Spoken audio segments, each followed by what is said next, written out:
What is up guys, Bradley here from BM Tech, back again with another video, and today I'm going to be sharing with you guys 5 major tips to instantly take better photos with your smartphone. Now this video right here is going to be for a beginner photo taker. Now if you're an intermediate or advanced photo taker, these probably aren't going to be for you and you're already going to know some of these. But if you guys want to see more in the future, like videos like this, make sure you consider subscribing to my channel. But without further ado, let's get it started. Alrighty guys, so number 1 on the list, and this is going to be a big one, and that is stop using the digital zoom on your phone. Just stop it. Never use it again, ever, or ever. Or if you have like a new iPhone or another smartphone that has like a zoomed in lens or something like that, use that, but don't zoom in any more than that, because any time you're using digital zoom, and let me break this down for you guys. So what digital zoom is that it's pretty much just cropping in the picture digitally, and when you have like an actual camera, the lens element is actually moving out so you can actually zoom in further without losing any quality. Now when you use the digital zoom on your phone, the more you zoom in, the less quality that you're gonna get. And phones are good.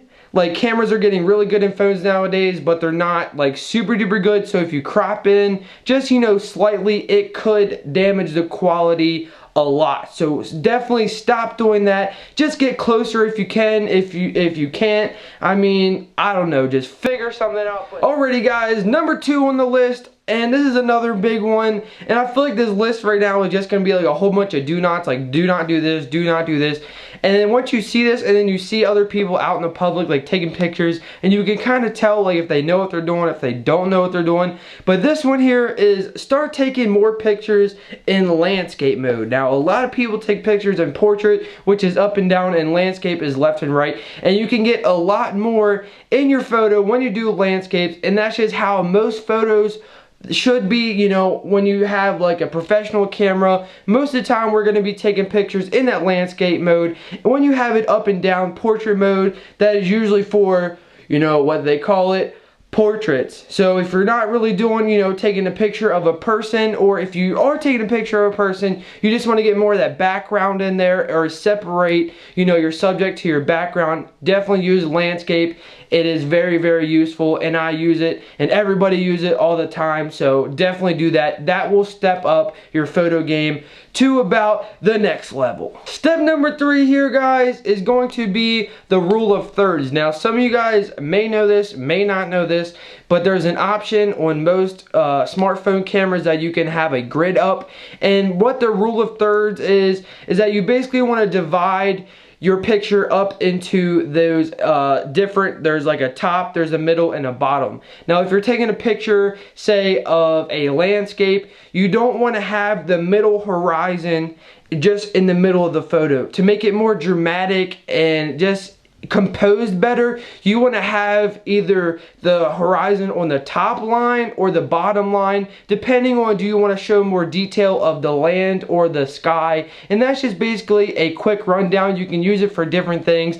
Also, what the 2 up and down lines are for is that if you have like a person or a specific subject, you want to put them on the left or right line and not specifically right in the middle, because how our natural eyes work is that they just go straight there to the left or to the right. So it just brings in a lot more usefulness, and it composes your photo a lot better. Alright, so number 4 on the list, guys, is going to be changing focus / changing the exposure. Now, a lot of phones nowadays, you can tap where you want it to focus, and once you have that focus locked in, and say it's too bright or something, especially on iPhones, they have a feature where you can just scroll down or up or overexpose it or underexpose it. So if a scene is too bright or too dark, you can change it right there, and you can also hold in on the focus button to lock in that exposure if you want a specific option. What this can actually do is, most of the time your camera will detect,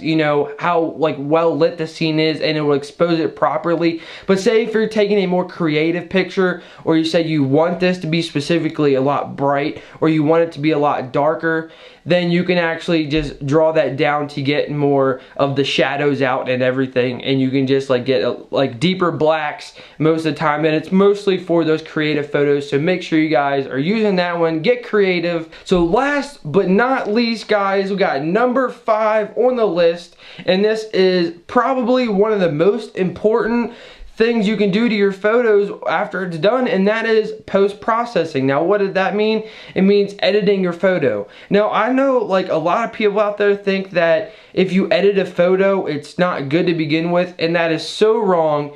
Editing your photo is pretty much like taking your photo, because you have, taking photos is creative, it's fun, to keep memories and everything like that, but especially for the creative side, and you want to get your creativeness out, post-processing is like an extension of being creative, because you can play around with different editing tools and different colors, and you can actually crop your image, or fix certain things, like say you got your exposure slightly messed up, or you want more contrast in it. You can do that all with post-processing, and I recommend the Lightroom mobile app or the Snapseed app by Google. Both of those are very, very powerful, and the cool thing about Lightroom that I use most is that it syncs with the desktop version, so it's really clean, it saves all your edits, and it syncs it, and it's just really, really great, and I recommend that. And that's gonna wrap it up for the 5 tips for the better photos. I hope you guys enjoyed the video. Make sure you give me a thumbs up if you enjoyed, and subscribe for more photo tips in the future, and I'll catch you guys in the next one. Peace.